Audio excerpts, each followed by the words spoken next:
If you're poor and a minority and have a mental illness, the journey to recovery can be twice as tough. Well, there's first a stigma with being African American, and then it's like a double stigma. If you have an illness, then it's really double. When Denise White's only child, Braylon, came home during his second year of college, she knew something was wrong.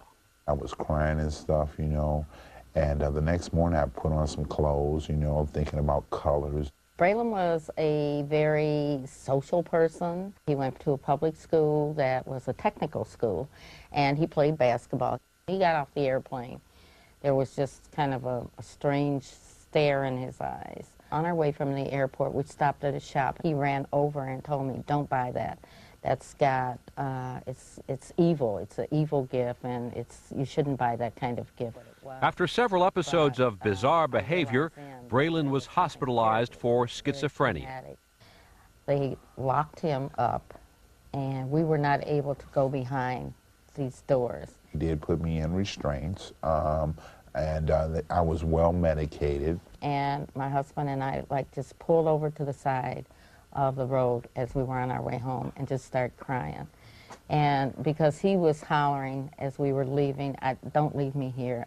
But the doctor, he was trying to tell my parents that actually it was not my fault, it was their fault. We were ashamed, we were angry, we didn't want anybody to know.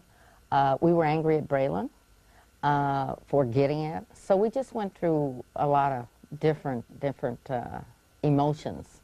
Then we were blaming each other.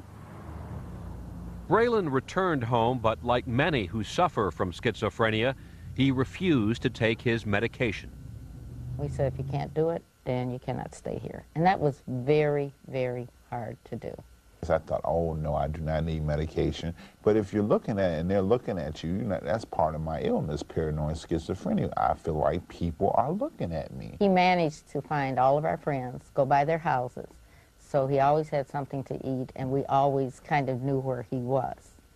And then eventually I think he got tired of that, and he found Community Mental Health Council. The Community Mental Health Council on Chicago's South Side is run by psychiatrist Carl Bell. Bell was also tough with Braylon, telling him, quote, "Take your meds, show up for therapy, or I'll kick your ass." Psychiatry is a very funny business. Half the time you have to be loving and warm, and half the time you have to be somebody's drill sergeant. I got some books on anxiety, depression, schizophrenia, and the more you read and educate yourself, you can educate other people too. It was a tough road.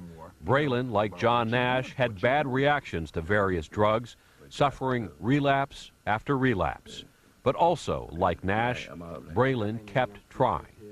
And yeah, I got an apartment, you know, now. I'm at Grace Apartments. I have a work history, a 4-year work history as being a janitor. And I feel good about myself. It's okay with me. This morning, I got up, I took my medication, so that's what's important. And like Nash, Braylon had the benefit of someone's love and support, what the movie called a beautiful heart. This is her child.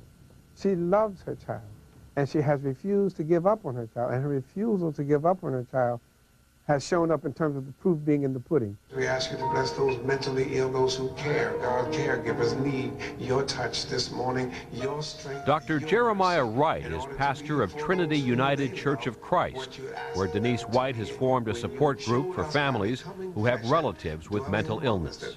She has helped convert other persons to get to know and to love and to look beyond what the medical profession or the field of psychology might say about him in terms of his diagnosis, to see him as the person, him as a human being, him as a whole person to be loved because of who he is and not because of what he has. Efforts like Denise White's to increase tolerance for those who suffer from mental illness can improve their quality of care. If they're not tolerant, what happens is that there's no housing for patients. There's no willingness to provide psychiatric emergency services. There's no willingness for supported employment. There's no willingness for medical doctors to treat psychiatric patients for physical illness because they're uncomfortable with them.